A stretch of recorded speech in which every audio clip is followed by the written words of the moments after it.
Bienvenidos a un episodio más de Reacciones. Amigos, gracias por estar con nosotros. Esta vez reaccionaremos en el episodio titulado Juzgado y Crucificado.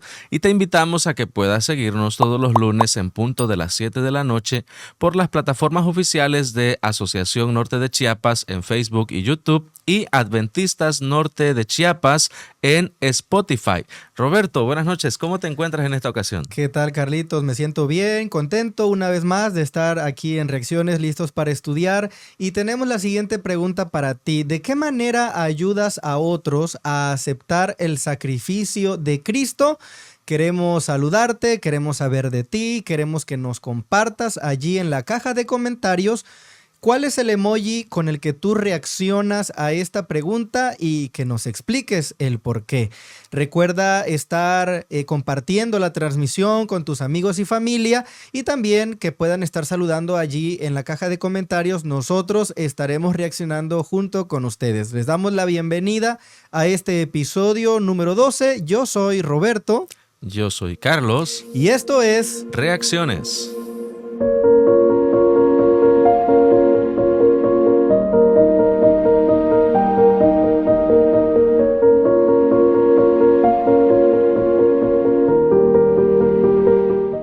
Recuerda que estamos en nuestra gran campaña nacional Jesús es suficiente. Por esta razón, la estructura que te vamos a presentar para la guía de estudio va a ser un poco breve para que tú también puedas tomarte tu espacio y prepararte para sintonizar la campaña nacional. Y por si se te había extraviado el enlace o no recordabas dónde verla, a través de la siguiente imagen te compartimos las páginas oficiales donde se está transmitiendo esta semana nuestra campaña nacional Jesús es suficiente.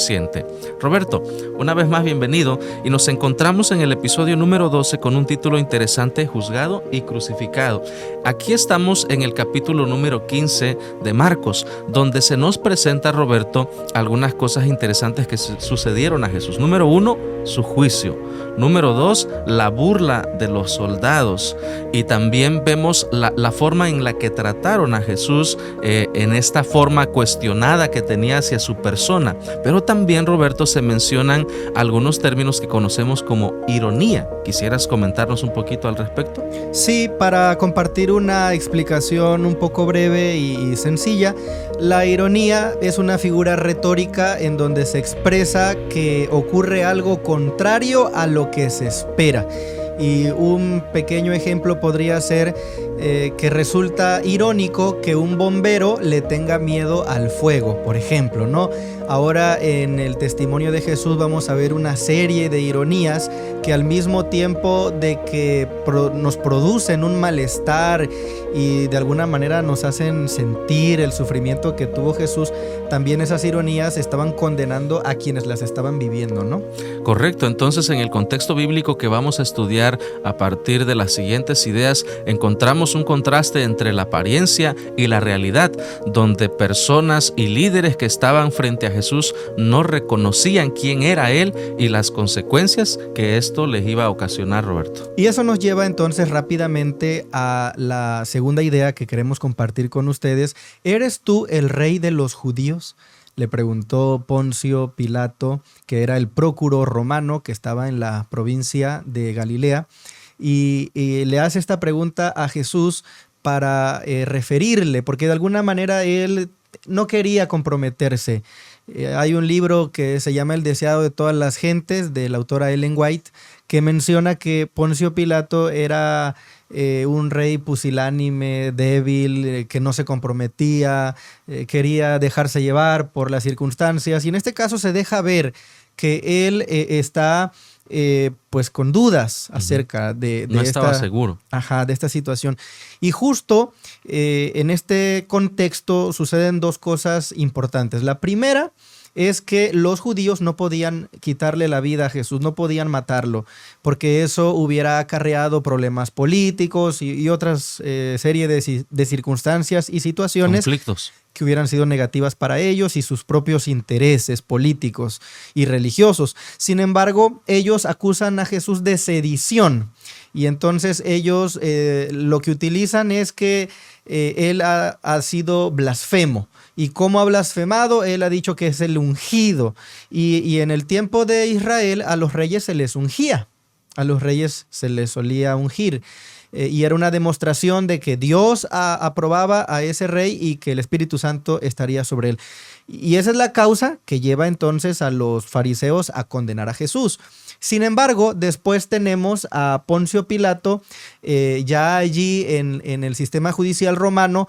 La causa por la que lo llevan es de traición, porque entonces como él se autoproclamaba el rey, entonces de alguna manera esto atentaba contra el imperio romano, que ya tenía establecido a un monarca. Entonces vemos estas dos partes, los fariseos en la cuestión del ungimiento y los romanos en la cuestión del reinado, ¿no? de la figura como rey. Sin embargo, las dos eran reales, porque Jesús sí era el ungido de Dios. Y también era y es el rey, no solamente de los judíos, sino del universo.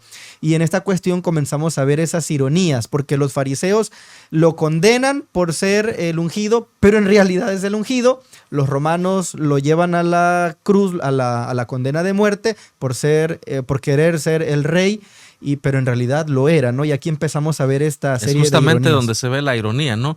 Porque ellos le hacen una pregunta a Jesús si él es el rey de los judíos, y donde él mismo prácticamente les dice, es así. Solamente que ellos no lo estaban diciendo porque lo creyeran, simplemente como algo irónico para terminar de emboscar a Jesús y señalarlo. Dentro de este contexto, Roberto, también me llama mucho la atención, llegando a la idea número 3, una acción que hicieron los soldados. Después de que pues prácticamente vemos ahí sucedió algo interesante, ¿no? Pilato les dice, bueno, pues no puedo hacer más, así que tratando de librarse, él les dice, o les doy a Barrabás o a Jesús, y a quién prefieren, y tristemente pues las personas prefirieron a Barrabás, a un delincuente que sí había hecho grandes calamidades.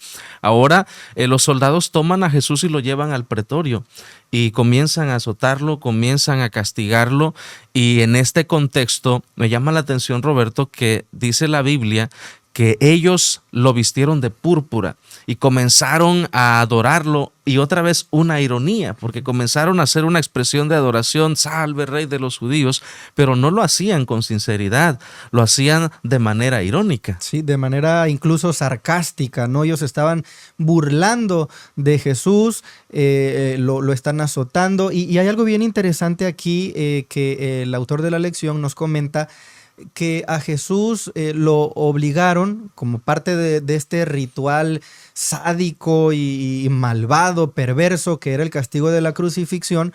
Parte de pues el protocolo era que la persona condenada tenía que cargar el madero o la cruz desnudo. Y la desnudez es un concepto que a los judíos les producía repugnancia.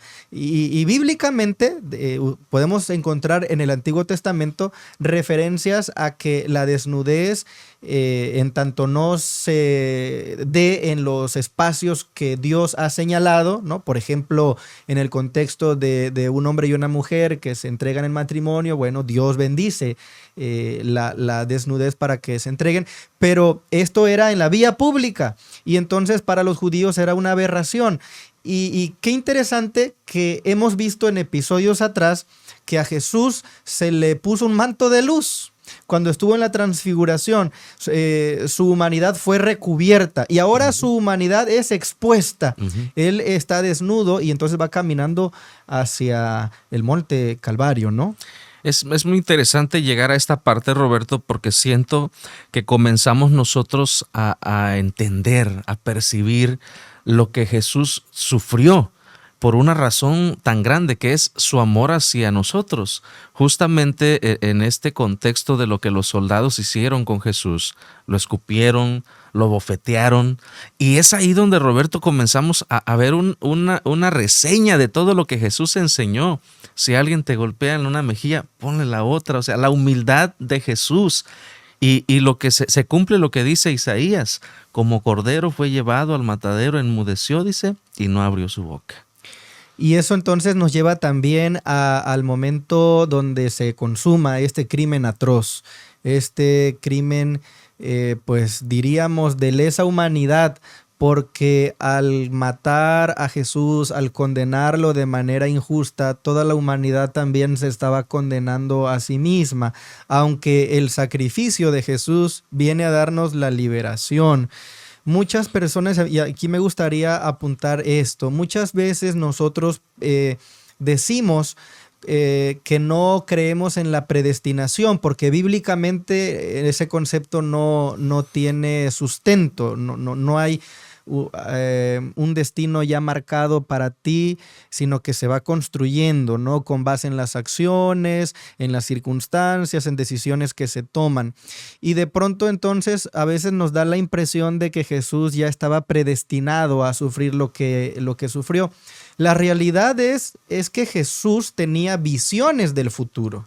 Jesús ya había visto el futuro, por eso él hablaba de la cruz, porque él ya sabía lo que iba a ocurrir. Pero no es que tenía que ser así. En realidad lo que nosotros necesitábamos para salvarnos era la muerte de Jesús. Sí necesitamos que Él muriera, la muerte eterna, y que resucitara. Pero ese nivel de castigo, ese nivel de dolor, esas burlas, no eran necesarias como tal. Digo esto para aclarar. Jesús ya había visto que esto iba a suceder desde el principio, por eso Él lo profetiza, por eso Él está cumpliendo las profecías. Sin embargo, lo que en realidad se necesitaba para la salvación era únicamente su muerte y su resurrección, ¿no? Para nosotros. Y en ese contexto, cuando miramos entonces a la cruz, ahí a un Jesús y un Cristo crucificado, me gusta también ver la temática de Marcos. Marcos se centra en los milagros de Jesús. Jesús ayudaba, sanaba gente, y ahora ¿quién lo ayuda? Ahora ¿quién hace algo por él? Porque ahí está en la cruz con las manos clavadas. No era en las palmas, dicen los estudiosos, sino que lo más probable es que fuera en el antebrazo o en donde inicia la muñeca. Exactamente, para poder soportar el peso de un cuerpo en la cruz, donde una persona pues permanecía algún tiempo. La muerte por la cruz era extremadamente dolorosa y no era instantánea. Es decir, las Era una personas muerte lenta. podían pasar días allí pendiendo en la cruz, se desangraban y de pronto la respiración se bloqueaba, se llegaban a asfixiar, y dice el comentario que ellos tenían que apoyarse en los pies que estaban atravesados, en los clavos que atravesaban, tenían que empujarse allí y estirarse para tener una bocanada de aire, y entonces pues por el instinto de supervivencia. Pero qué dolor, qué situación, ¿no? Estamos viendo a un Jesús que está ahí en la cruz. Creo, Roberto, es imposible no tener esa sensación de pensar en todo lo que Jesús sufrió, y justamente nos lleva esto a la idea número 5, donde vemos a un Jesús, Roberto, que clama a su padre sintiéndose abandonado. Le dice: Elí, Elí, lama sabactaní. Y no es un clamor porque Dios lo haya abandonado, no es que el padre haya abandonado al hijo, es que si nosotros vemos en todo el contexto espiritual, lo que Jesús estaba experimentando es el efecto del pecado, aunque él no cometió pecado, pero estaba cargando, Roberto, sobre sus hombros el pecado de todos nosotros. Aquí es donde podemos darle más sentido a la descripción de Isaías 53, que sobre él cayó nuestro pecado. Jesús no cometió ningún error, pero por nosotros llevó sobre sus hombros los errores, y eso significaba que la consecuencia del pecado, la paga del pecado, es la muerte. La separación de Dios y sus hijos es lo que produce, y ese efecto es el que estaba viviendo ahora Jesús, Roberto, por amor a nosotros. Y es tan apasionante justamente en el término de comprender la magnitud del amor de Jesús por nosotros, porque todos estos padecimientos que tú expresas, lo de la cruz, el sentimiento que él exclama de sentirse abandonado, todo lo soportó por una razón tan grande, que él sabía que en la cruz, al morir por nosotros, estaba redimiendo nuestras vidas. Y que justamente estaba cumpliendo tremendo el plan de salvación, porque cuando cita el Salmo 22, Jesús con esas palabras, Dios mío, ¿por qué me has desamparado? El Señor está confirmando que aunque los seres humanos han confabulado y han tramado toda esta situación para deshacerse de él, aunque ha habido un juicio con falsos testigos, aunque ha habido un prócuro, un gobernante timorato que no se atrevió a liberarlo porque no había causa para condenarlo, pero a pesar de que todos los agentes humanos han entonces conspirado contra el Hijo de Dios, el Señor dice, aún yo tengo el control. Amén. Aún aquí en la cruz se está haciendo realidad mi plan de salvar a la humanidad, ¿no? Y entonces yo creo que esa es la certeza que nosotros tenemos de que Cristo finalmente entregó su vida por ti, por mí. Recuerda esto, tú que nos estás viendo, lo hizo por ti. Jesús se sacrificó por ti. Jesús fue a la cruz por ti para que tú no tuvieras ese final dramático, para que tú y yo pudiéramos entonces salvarnos. Y me gustaría entonces, Carlitos, invitar a nuestros amigos ahí que nos están viendo para que comenten. La verdad es que los últimos días de la vida de Jesús nos dan muchas reflexiones. Compártanos allí. ¿Qué sientes tú al ver a tu Dios entregándose en ese sacrificio tan tremendo? Respondan también la pregunta: ¿de qué manera tú ayudas a otros a aceptar el sacrificio de Cristo? Y pongan sus emojis y compartan con sus amigos y familiares. Claro que sí, Roberto. Es muy importante que podamos compartir también nuestra percepción, porque sin duda alguna en la temática que abordamos hoy, juzgado y crucificado, podríamos añadirle por ti y por mí. Así es, exactamente. Aunque quizás nosotros no estuvimos allí de manera presencial, pero somos responsables también por el pecado que hay en nosotros, ¿verdad?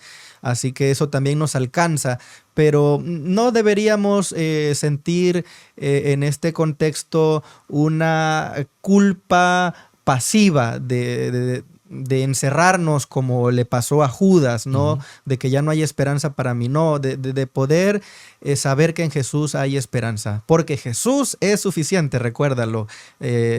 Terminando esta programación, también viene nuestra campaña nacional, así que te esperamos para que te conectes. Carlitos, y entonces llegamos a la idea donde Jesús es llevado a descansar. Y cansado, abrumado por la carga de llevar nuestro pecado sobre sus hombros, ahora el Señor es llevado a un sepulcro donde Él entonces pasará conforme lo había dicho, ¿verdad? Va a esperar el día de reposo y para que se cumpliera lo que Él había anunciado de su resurrección, ¿no?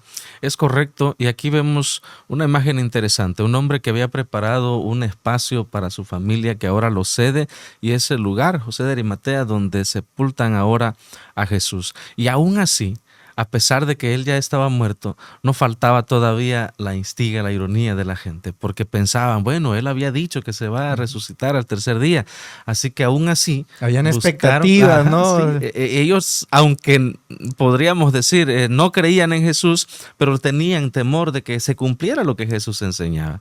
Entonces reforzaron la seguridad, trataron de que no vaya a ser que vengan estos traviesos discípulos. Sí, se lo lleven. Entonces hicieron aún así una provisión, pero podemos ver dentro de todo, y lo que vamos a continuar al final en el episodio número 13, que es esta parte extraordinaria que viene, y por supuesto en esta idea final, ya cerrando la estructura para esta semana, encontramos y vemos haciendo una retroalimentación a un Pilato que por proteger su puesto entregó a Jesús y liberó a un preso que no lo merecía, pero que también en la ironía no comprendía quién estaba delante de él.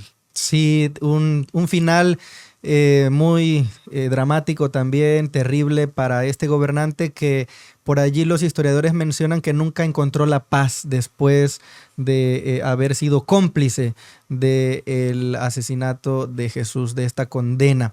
Y queremos también recordarles nuevamente que Jesús es suficiente.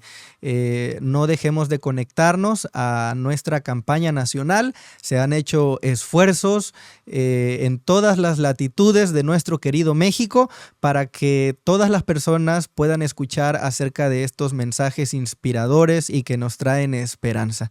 Les animamos entonces para que estén con nosotros el próximo lunes en punto de las 7 de la noche. Seguiremos con nuestras transmisiones de reacciones, así que recuerden, en las plataformas oficiales, YouTube, Facebook, Spotify, allí nos pueden encontrar como Adventistas Norte de Chiapas. Ha sido un placer estar contigo, Carlitos, en este episodio. Igualmente, Roberto. No olviden, queridos amigos, yo soy Carlos. Yo soy Roberto. Y esto ha sido Reacciones.